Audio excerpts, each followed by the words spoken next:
शेतकऱ्यांच्या आर्थिक सक्षमीकरणासाठी हमीभाव कायदा तातडीने लागू करावा. शेतमालाला हमीभावानुसार खरेदीची हमी द्यावी. तसेच वन्य प्राण्यांमुळे होणाऱ्या पिकांच्या नुकसानीबाबत प्रभावी उपाययोजना कराव्यात. अशा विविध मागण्यांसाठी शेतकरी संघटनेच्या वतीने उपविभागीय अधिकारी संदीप कुमार अप्पार यांच्या मार्फत मुख्यमंत्री देवेंद्र फडणवीस यांना निवेदन सादर करण्यात आले आहे.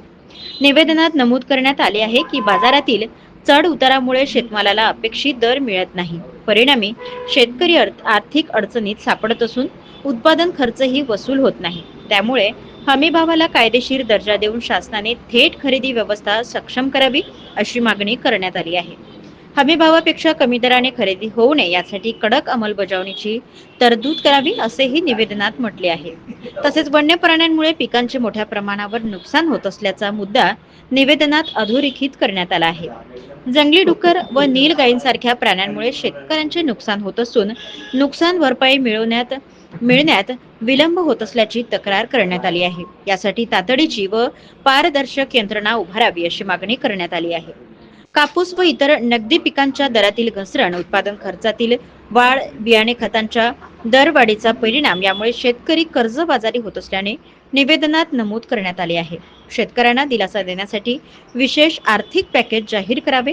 तसेच थकीत कर्जावरील व्याज माफ करण्याबाबत सकारात्मक निर्णय घ्यावा अशी ही मागणी करण्यात आली आहे. शासनाने शेतकऱ्यांच्या हिताचा गांभीर्याने विचार करून तातडीने सकारात्मक निर्णय घ्यावा, अन्यथा आंदोलनाचा मार्ग अवलंबण्याचा इशारा देण्यात आला आहे. यावेळी राजू वानखडे, प्राध्यापक सुधाकर गोलखडे, कैलास साबळे, मुन्ना नाईक नवरे, नंदकिशोर भबानिया, निखिल गावंडे, नंदकिशोर महल्ले, अनिल देवगिरकर, अरुण गावंडे, हरिभाऊ वानखडे, प्रफुल्ल मालधुरे आदी संघटनेचे पदाधिकारी व कार्यकर्त्यांच्या स्वाक्षऱ्याही घेण्यात आल्या आहेत. प्रतिनिधी श्याम वाळस्कर, सत्यलढा न्यूज, मूर्तिजापूर. डील केली असल्यामुळे या शेतकऱ्यांचं नुकसान होऊन राहिलं आहे भारतातल्या. त्या संदर्भात आम्ही माननीय पंतप्रधान साहेबांना एक असं निवेदन तयार केलं आहे की बुवा तुम्ही या शेतकऱ्यांच्या हिताचा निर्णय घ्यायचा असेल तर शेतकऱ्याची चर्चा झाली पाहिजे त्या विषयाची. तुम्ही डायरेक्ट घेऊन का आमचं काय हे करता का, म्हणून आम्ही आज माननीय पंतप्रधान साहेबांना एक निवेदन तयार केलं. त्या निवेदनात आम्ही म्हटलं आहे की बुवा या देशात हमीभावाचा कायदा पारित करा. त्यानंतर शेतकऱ्यांना जी कर्जमाफी घोषित केली आहे तुम्ही, ते कर्जमाफी घोषित करताना थकीत चालू याचा भेदभाव न करता 20 जूनपर्यंत टोटल शेतकरी थकीत होणार आहेत. त्यामुळे 30 जूनच्या कर्जमाफीत पूर्ण महाराष्ट्रातले शेतकरी बसणार आहेत. तरी तुम्ही या अर्थसंकल्पात तुम्ही पूर्ण शेतकरी कसे बसतील याची तरतूद करून 30 जूनला कर्जमाफी द्या. त्यानंतर आमचं असं म्हणणं आहे की बाबा तुम्ही शेतकऱ्यांना पीक विमा हा तुम्ही ज्या 3 टिगरवर लावला होता, आज शेतकऱ्यांच्या कापणी अहवाल झाले, सगळं झालं, खरीपाची पेरणी वीक वाक करून मोकळे झाले, तरी जर या शेतकऱ्यांना तुम्ही जर खरीपाचा विमा येतच नसाल तर विमा फाळून घेता कशाला तुम्ही. शेतकऱ्यांना त्वरित पीक विम्याची रक्कम अदा करा.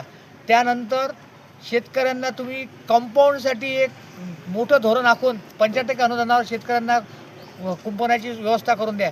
या सर्व बाबीचा आम्ही माननीय पंतप्रधान साहेबाला व माननीय मुख्यमंत्री साहेबांना एक निवेदन पाठवलं आहे. जर या निवेदनावर एका महिन्यात जर काही अधिवेशन काळात राज्य सरकारचं केंद्र जर कोणती तरतूद केले गेले नाही तर आम्ही भविष्यात जेव्हा देश पातळीवर आंदोलनं सुरू होतील या संदर्भातले, त्या सगळ्या आंदोलनाला आम्ही शेतकरी म्हणून आम्ही सर्व मूर्तिजापूर तालुक्यातले शेतकरी त्या प्रत्येक आंदोलनात शेतकरी म्हणून सहभागी होऊ व त्यांना आम्ही प्रत्येक वेळेस समर्थन देऊ की आमच्या ही पोटाची लढाई आहे, ही की कोणा व्यक्तिगत याची लढाई नसल्यामुळे जिथपर्यंत या देशात हमीभावाचा कायदा होत नाही, भावांतरची स्कीम लागत नाही, जिथपर्यंत पीक विम्याचे क्लिअर टिगर लागत नाहीत, तसेच कंपाऊंडची स्कीम करत नाही, या सर्व बाबीला अनुसरून आम्ही सर्व शेतकरी लोकांना आता ठरवलं आहे की हा लढा आपला जीवनामरणाचा आहे, अभी नाही तो कभी नाही.